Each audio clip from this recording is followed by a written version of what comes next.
चेहरे की किताब, लोगों को पढ़ने की कला पर एक अनोखी कहानी। अध्याय 1। रहस्यमयी बुजुर्ग। शहर के बीचों बीच एक पुरानी किताबों की दुकान थी, जिसका नाम था चेहरे की किताब। यह कोई आम किताबों की दुकान नहीं थी। यहां आने वाले लोग कहते थे कि जो भी इस दुकान से कोई खास किताब खरीदता, उसकी जिंदगी बदल जाती थी। रवि, एक 28 साल का नौजवान, जिसे हमेशा से इंसानों के मनोविज्ञान और उनके रहस्यों को जानने की जिज्ञासा थी, इस दुकान के बारे में सुनकर वहां पहुंचा। दुकान के अंदर एक बूढ़े आदमी ने उसका स्वागत किया। उसकी आंखों में अजीब सी चमक थी, मानो वो किसी की आत्मा तक झांक सकता हो। रवि ने कहा, मुझे एक ऐसी किताब चाहिए जिससे मैं लोगों को पढ़ सकूं। बुजुर्ग मुस्कुराए और एक धूल भरी किताब निकाली, जिस पर लिखा था चेहरे की भाषा। अध्याय 2। किताब की शक्ति उसे ऐसा महसूस हुआ जैसे कोई अदृश्य शक्ति उसके दिमाग में समा रही हो। पहली ही पंक्ति थी, हर चेहरा एक किताब है, इसे पढ़ना सीखो तो दुनिया की हर साजिश समझ आ जाएगी।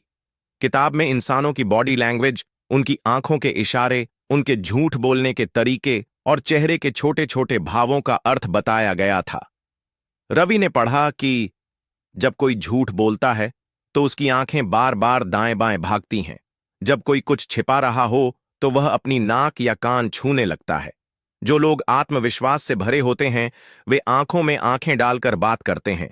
हंसी के पीछे का दर्द पहचानने के लिए चेहरे की बारीक शिकनें देखनी चाहिए। रवि को लगा कि अब वह हर इंसान के मन की बात आसानी से समझ सकता है। अध्याय 3। पहला प्रयोग।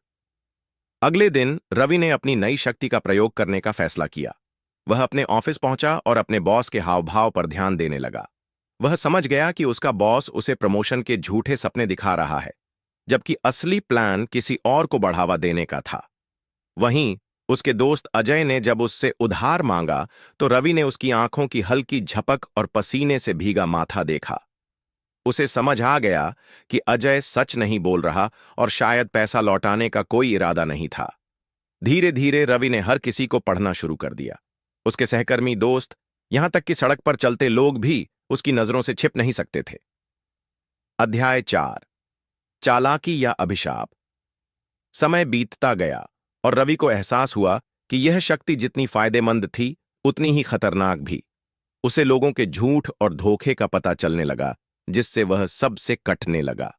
जब कोई दोस्त उसकी तारीफ करता तो वह चेहरे के भावों से जान जाता कि यह झूठी है। जब उसका कोई रिश्तेदार प्यार जताता तो रवि को उनके स्वार्थ की झलक दिख जाती। धीरे धीरे रवि ने सभी से दूरी बना ली। अब उसके पास ज्ञान था, लेकिन दोस्त नहीं। अध्याय 5। अंतिम सीख।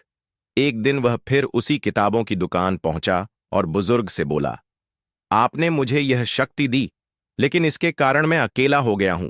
क्या इसे वापस किया जा सकता है?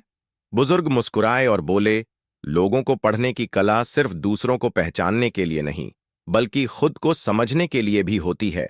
यह शक्ति तुम्हें अहंकारी नहीं, बल्कि सहानुभूतिपूर्ण बनानी चाहिए।